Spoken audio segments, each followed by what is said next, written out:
Another early morning thought for you guys. Good morning. And as you may hear in the background, people are heading on into work. I was going over my video list, preparing videos for you guys, pre-recording them, setting up the lineup for airing. And I remember doing a video a while back called Stand Up For Yourself. And I want to piggyback on that before I start my day. You know, we have to stand up for ourselves in many ways, and I want to discuss a scenario now that some of you are familiar with, and I want to share an experience that I had where I had to learn to stand up for myself. Some of us have to stop being an afterthought in regards to other people. You know, I shared with you before where there was a situation in my life where I had very low self-esteem. And that was partly because of the way that I came up as a child. You know, I had anxiety issues. I had weight problems. I was very shy. I wasn't a people person at all. I was very afraid of dealing with people. So I kind of threw a lot of my energy into my schoolwork. So I was a very good student, honor roll, that type of thing. I had friends, but they were a very, very small group of friends. A lot of them, like me, very introverted, very shy. Classic nerd case, so to speak. And I came out of my shell when I got into high school, somewhat by getting involved in extracurricular activities. However, I was still somewhat the nerd, but I did go into a rebellious stage. And that leaked into my young adulthood, and on from there, it accelerated at a rapid pace when I became an adult. But I say this to say this, that low self-esteem was still there because I didn't know who I was as a person. And that was partly because, of environmental factors. And I'll get into that a little bit later on. Because I'm trying to find a way of how to put the story out there without having to hurt anyone's feelings or without defaming anyone's character, living or dead. So, I just want to put that out there. But, low self-esteem had a lot to do with being accepted. And when you have low self-esteem, you'll take any type of attention. And I allowed myself to be put on the back burner a lot. And I was willing to take any type of attention, whether it was, the type of attention I needed or the type of attention I didn't need. And being an afterthought was part of that. And being an afterthought basically means that you weren't a first choice when you should have been a first choice. Being an afterthought means that you were the last pick.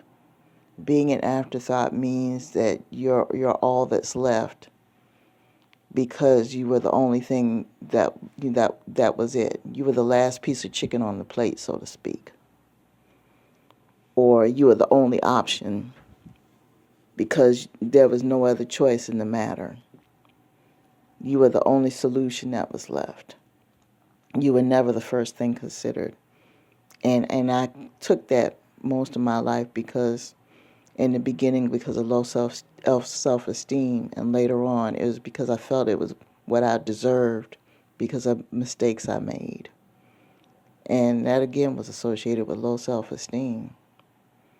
But there's a point in time after you get over all that, after you get help and learn how to find out who you are as a person, learn how to address your issues, learn how to fix your mistakes, learn how to live a better quality of life, learn how to live as a better person, and develop a better spiritual relationship with your Creator and find out what your purpose is as a person, you realize that being an afterthought is not an option anymore. And sometimes people will see you and they will mistake your kindness and your generosity as a way for them to figure, well, they'll take your presence for granted and figure, oh, well, that person will always be around, so I'll just treat them as an afterthought. And that's where the mistakes come in. I had a situation not too long ago where I didn't have a vehicle.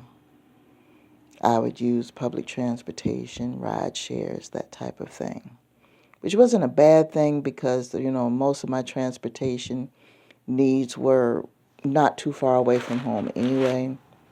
As far as going to work, as far as going shopping, everything was within a couple of miles away, and it wasn't too bad for me. The only time the transportation would be much of a problem is if I had to, go to an appointment that was a distance, but, I may do. So, and I live in an area where, there are a lot of transportation options. So I would organize things accordingly, so it wasn't that big of a deal. So I had a situation where there was someone that I knew that had a vehicle that they had bought for another person, but for whatever reason, because of a personal situation, a falling out they had with that person, they didn't get that vehicle to that person. And this vehicle was quite old, but it was functional. And what I was doing at the time is while I was, using public transportation and ride shares, what I was doing is I was trying to save up so I can get a new vehicle or a near new vehicle for a change in my life. Because up until that point, I had bought a lot of pre-owned vehicles, and I was at a point in my life where I wanted to get a new or nearly new vehicle for a change. We all get to that point in life where we get tired of just getting, fixer-uppers and having to run to the mechanic all the time. We would like to have something nice. And that's what I was doing because I knew I was at a point where, I was like, okay, I can get another fixer-upper, but I got tired of doing that. So what I was doing is I was just trying to wait it out, fix my credit, pay some past due bills, and just save up the money. That's what I was doing in my mind. That was the game plan for me. But this person interpreted my lack of transportation as, oh, well, she doesn't have the money and she needs this. Instead of them coming to me and asking me the reason why I didn't have a vehicle, they just assumed, oh, well, she doesn't have it, so she needs this. Instead of just having a conversation with me. So I was already feeling a certain type of way about that. But see, that's the assumption that a lot of people make. They see, especially if you live in a town that's not a big metropolitan town like Boston or New York or Los Angeles, where the majority of the population uses public transportation anyway. When you live in medium to small towns where a lot of people have their own transportation, it is assumed that when they see someone who uses public transportation all the time, that they're lacking in funds to get a vehicle. It is assumed that they don't have any money, which is not true. And it wasn't true in my case. So I was already feeling a certain type of way anyway. But I was grateful. I was like, well, it's good that they thought about me in that case, and I considered the idea. But then when I found out the backstory, I come to find out that that person had tried to sell the vehicle to someone else, and that person didn't come through. And then later on, they were like, okay, well, you know what, I'll just give the vehicle to you. And I'm thinking to myself, okay, they'll give it to me. Well, little did they realize that at the time I had already had a background in studying insurance and studying vehicles and studying vehicle damage and everything, and I had a chance to look at the vehicle, and I found out that there was some damage around the quarter panel and around the fuel tank where they looked like there was some, possible fire damage or some kind of smoke damage around the fuel tank. And when I asked about it, there wasn't an answer given to me about it. Nothing was told to me. And I was like, okay, well, nothing was said. So some time goes by, and word goes through the grapevine that the vehicle was sold to somebody else. In a few months, all of a sudden this person comes back to me again. Now here I am getting ready to go get, the vehicle that I want. I'm almost at the point, credit repaired, got the money that I need for the down payment for the vehicle that I have. And this person comes to me again and says, so you're still interested in getting the vehicle because, I was going to sell it to so-and-so, but so-and-so's having paperwork problems and blah, blah, blah with the insurance and issues with the vehicle, with the driving record and blah, blah, blah. And they couldn't get the car, and the car's still sitting in my yard. And, if you still want it, you can have it. I'll let you have it. And I was like, no, I'm good. I said, there's no sense of getting anything that I can't take care of right now. And I just simply said it like that. And I didn't go into detail into my situation at that point because I didn't feel the need to. And I didn't go into detail as to what my situation was for the simple fact that I just didn't like I just didn't have a good feeling about it. And I thought to myself, what is going on here? Now remember, I mentioned earlier that when I had asked about the damage to the car, I didn't get an answer. Now, had I gotten an honest answer about the damage to the car, I would have told that gentleman about my financial situation and about the reason why I didn't have a car. It's not that I couldn't get a car. I could have gotten another beater, another lemon, another fixer-upper. But I had my sights set on something that I wanted. I wanted something nice for a change. So I figured if I just had to do ride shares and catch buses just for another 3, 4, 5 months, just for a little while longer, to get a few more things cleared up on my credit and to save up a little bit more money, just a little while longer just to get what I finally dreamed and wanted, then I was willing to do that.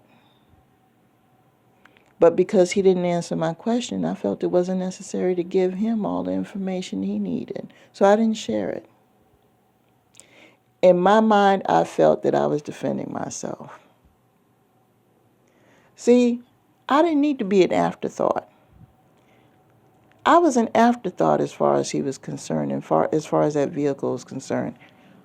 That whole time he had that vehicle, and he knew that I didn't have a vehicle.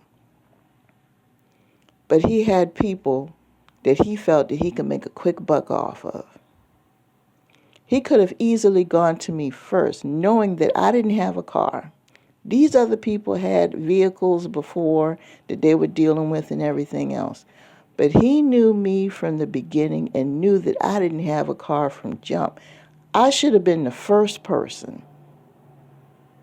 When he saw that I didn't have a car and he saw that the other people had cars, when he saw that I didn't have a car and he knew who I was and he knew that I didn't have my own transportation, I should have been the first person for consideration, and he should have approached me in regards to purchasing that vehicle first, because I was the first person that had the most need for a vehicle. You see what I'm saying? But he figured that I didn't have any money because I was using public transportation and ride shares. He assumed that I wasn't saving any money and didn't have any money saved up to try to get a vehicle because I was using public transportation and ride shares. See, that's the assumption. That's the mentality of people. But he figured because other people were working this job that was making more money than I was making, that he assumed that I didn't have any money saved up and everything else. And then when he went to go deal with them, come to find out that their junk wasn't even straight, where they could even take possession of the vehicle. And the whole time, the person that he thought didn't have any money, didn't have their credit straight, didn't have anything set up in the bank or anything else, could have taken the vehicle and could have moved on. This is what happens is when you make assumptions about people based on what you see, based on what you perceive. We could have had this conversation. I could have taken the vehicle and could have moved on. And also the lack of transparency in regards to the damage of the vehicle. No way. I wasn't going down that road again, people.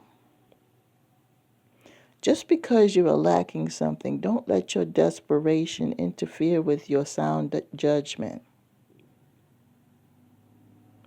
So now, here I am in a position where I have taken just a little while longer and I've gotten what I wanted. Some of us need to be a little bit more patient, a little bit more diligent. Stand up for yourself.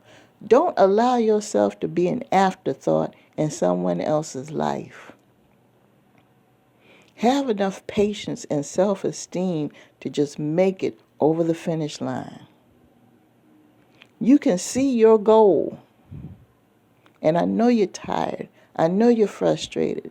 I know it's aggravating every single day having to go through that same BS, but you can see your goals within reach. You just have to tough it out a little while longer. It's right there just for you. But some of you are allowing yourselves to be an afterthought in someone else's life in some way, form, or fashion right now, and you have to stand up for yourself and say, no, that's not acceptable. And you have to say, no, thank you. I appreciate it, but no, thank you. I appreciate it, but I've accepted another offer. I appreciate it, but I don't have time today. With that being said, I'm going to go ahead and let you guys go as the motorcycle passes. Have a nice day.